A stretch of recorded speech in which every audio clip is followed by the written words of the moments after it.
This problem asks you to find the factored form of 7x squared plus 175 equals 0. So what we're going to do, obviously, hopefully it's obvious to you, is that we really just need to factor the left side of the equation, the expression 7x squared plus 175. Hopefully you remember from factoring in Algebra 1 that the very first thing you do when factoring is look for a greatest common factor between the terms in the expression. The greatest common factor between 7x squared and 175 is 7. It's 7 because 7 is the largest number that divides evenly into both of those terms. So let's factor out 7.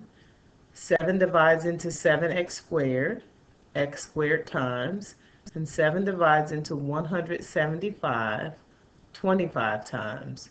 To check if our factoring is correct for the first step, we can use the distributive property to multiply the 7 back to see if we get the expression that we started with in the beginning, and we do get 7x squared plus 175.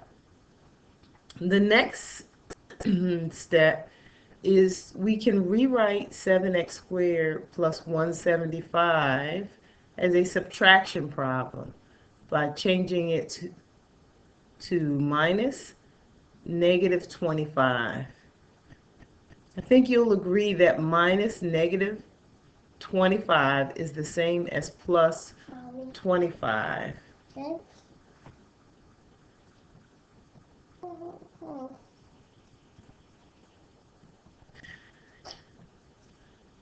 Okay, so this is the difference of squares. Let's remember exactly how do we factor the difference of squares. So the difference of squares have the general form a squared minus b squared. And when you factor the difference of squares, you may remember from Algebra 1, or you may not, if it was a long time ago, that the difference of squares factors in this manner: a minus b times the quantity of a plus b. If I multiply these two expressions back, I will end up with a squared minus b. That's why they are equivalent expressions. So to factor the difference of squares, you have to take the square root of a squared, and that's where the a comes from, and the square root of b squared, and that's where the b comes from. So let's do the same thing over here. So the square root of x squared is x. But unlike Algebra 1, when you find the square root of this second term over here, in Algebra 1 you did not find the square root of negative numbers.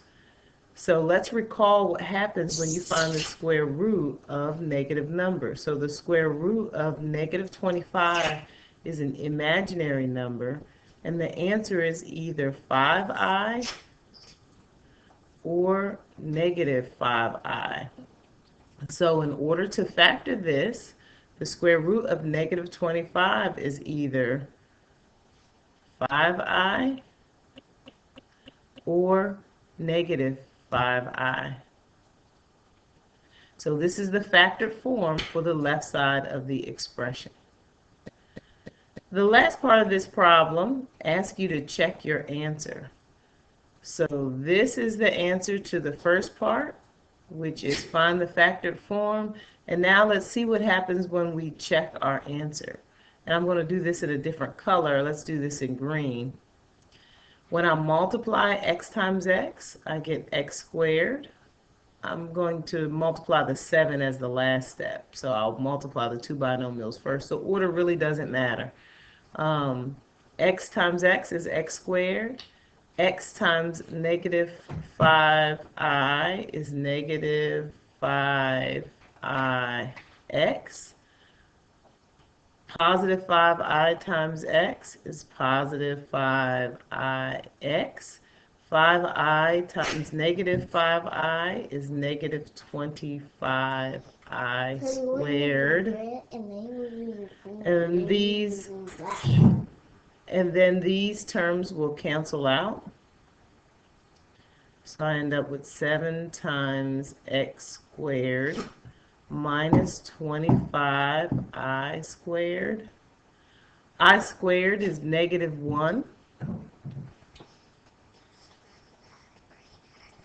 So 25 times -1 is positive 25. And I think you should be able to see at this point what's going to happen, that it does multiply back and give us what we had in the original problem.